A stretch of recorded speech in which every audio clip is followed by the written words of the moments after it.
네, 안녕하십니까. 오늘 이 자리에서는 만성 ITP 치료의 판도를 바꾸고 있는 약이죠. 바로 경구용 SYK 역제제 포스타마티닙에 대해 심도 있게 이야기 나눠보겠습니다.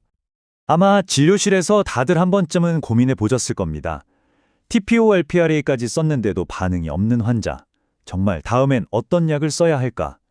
이 질문이 바로 오늘 우리가 포스타마티닙을 주목해야 하는 이유입니다. 자, 그래서 오늘은요, 먼저 포스터마티닙이 어떤 새로운 치료 패러다임을 제시하는지 살펴보고 그 핵심이 되는 작용 기전을 깊이 파고들 겁니다. 그리고 어떤 환자에게 이 약이 가장 효과적일지, 또 실제 처방할 때 뭘 고려해야 하는지 짚어본 후에 마지막으로 결론을 정리해 보겠습니다. 그럼 첫 번째 순서입니다. 포스타마티닙이 왜 기존 치료제들과는 다른 새로운 패러다임이라고 불리는지부터 한번 알아보죠. 포스타마티닙은요, 계열 최초의 경구용 CYK 억제제입니다. 여기서 가장 중요한 포인트는 이 약이 혈소판에 더 만들어내는 데 집중하는 게 아니라 혈소판이 파괴되는 그 근본적인 원인을 직접 차단한다는 겁니다. 접근법 자체가 완전히 새로운 거죠. 그러니까 아주 쉽게 비유하자면 이렇습니다. 기존의 TPORA가 혈소판을 만드는 공장을 더 열심히 돌리는 생산 전략이었다면 포스타마티닙은 이미 만들어진 혈소판이 부서지지 않도록 지켜주는 보존 전략인 셈입니다. 완전히 다른 두 가지 축이라고 볼 수 있죠. 자, 그럼 이 파괴를 막는다는 게 도대체 어떻게 가능한 걸까요? 지금부터는 포스타마티닙이 분자 수준에서 어떻게 작동하는지 그 핵심 메커니즘을 한번 자세히 들여다보겠습니다. 선생님들께서도 잘 아시는 것처럼 ITP의 병태 생리는 간단하죠. 자가 항체가 붙은 혈소판을 대식세포가 적으로 인식하고 세포 안으로 신호를 보내서 결국 잡아 먹어버리는, 즉 파괴하는 과정입니다. 바로 여기서 포스타마티닙이 등장합니다. 대식세포가 혈소판을 인식한 뒤에 파괴 명령을 내리려면 세포 내에서 SYK라는 신호 전달 물질이 꼭 활성화되어야 하는데요.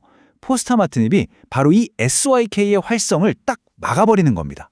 신호 전달의 핵심 고리를 끊어버리니 파괴 과정 자체가 시작될 수 없는 거죠. 자, 이렇게 독특한 기전을 가진 약, 과연 어떤 환자에게 가장 효과적일까요? 지금부터는 실제 임상에서 어떤 환자를 딱 떠올리면 좋을지 구체적인 환자 프로파일을 한번 그려보겠습니다. 첫 번째는 바로 여러 치료에 실패한 다재불응성 환자입니다. 우리가 진료실에서 가장 힘들어하는 케이스들이죠. 스테로이드, 리툭시맙, TPO-RA까지. 쓸 수 있는 약은 다 써봤는데도 반응이 없는 환자들.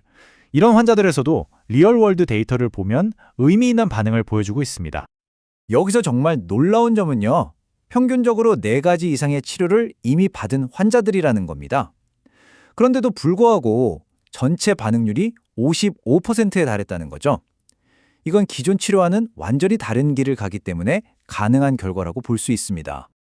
두 번째 프로파일은 혈전 위험이 높은 환자입니다. 아시다시피 ITP 환자들은 출혈뿐만 아니라 혈전 위험도 안고 있잖아요. 특히 TPO-RA는 혈소판 수를 너무 높여서 이 부분이 좀 걱정될 때가 있는데 포스타마티닙은 기전 자체가 다르죠. 생성을 늘리는 게 아니라 파괴를 막는 거니까요. 그래서 심혈관 질환이 있거나 고위험군인 환자들에게는 훨씬 안전한 선택이 될 수 있습니다. 그리고 세 번째는 고령의 환자분들입니다. 여러 기저질환도 많고 감염에도 취약해서 약 하나 쓰기가 참 조심스럽죠. 다행히 포스타마티닙은 65세, 심지어 80세 이상 환자에서도 효과와 안전성이 확인됐습니다. 감염 위험도 크게 높이지 않고요. 그래서 고령 환자에게도 자신 있게 고려해 볼 수 있는 옵션입니다. 자, 그럼 이제 어떤 환자에게 쓸지 정했다면 실제 이 약을 처방하고 사용할 때 우리가 알아둬야 할 몇 가지 중요한 포인트들을 짚어보겠습니다. 이 약의 아주 흥미로운 특징 중 하나가 바로 SROT, 즉 치료 중단 후에도 반응이 유지되는 현상입니다. 이게 무슨 말이냐면 약을 끊었는데도 혈소판 수치가 계속 잘 유지되는 환자들이 있다는 거예요. 평생 약을 먹지 않아도 될 수 있다는 가능성을 보여주는 거죠. 정말 대단하지 않습니까? 그리고 또 하나, 병용요법의 가능성입니다. 아까 말씀드린 것처럼 TPO-RA는 공장을 돌리고 포스타마티닙은 방패 역할을 하잖아요. 이 둘은 서로 싸우는 게 아니라 완전히 보완적인 관계입니다. 그래서 한 가지 약만으로는 부족했던 환자에게 이 둘을 같이 쓰면 엄청난 시너지 효과를 기대할 수 있는 거죠. 물론 부작용도 고려해야겠죠. 가장 흔한 건 설사나 혈압 상승인데요. 다행히 대부분은 심하지 않은 1, 2등급이고 용량을 조절하거나 일반적인 약물로 충분히 컨트롤이 가능합니다. 그리고 무엇보다 중요한 건 감염 위험을 크게 높이지 않는다는 점, 이게 임상에서는 정말 큰 장점이죠. 자, 그럼 오늘 말씀드린 내용을 한번 정리해 볼까요? 포스타마티닙이 왜 ITP 치료의 새로운 축이 될 수 있는지 핵심만 다시 짚어보겠습니다. 결론은 이겁니다. 포스타마티닙은 단순히 또 하나의 약이 아닙니다. SYK 억제라는 완전히 새로운 무기를 가지고 기존 치료로는 답이 없었던 환자들, 다재불능성 환자, 혈전 위험이 높은 환자, 그리고 고령의 환자들에게 새로운 희망을 주는 그야말로 게임 체인저라고 할 수 있습니다.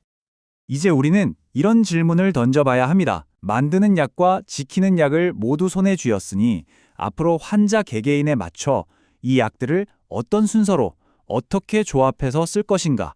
바로 이 기전에 기반한 맞춤 치료가 앞으로 우리 ITP 치료의 방향을 결정하게 될 겁니다. 오늘 제 이야기는 여기까지입니다. 들어주셔서 감사합니다.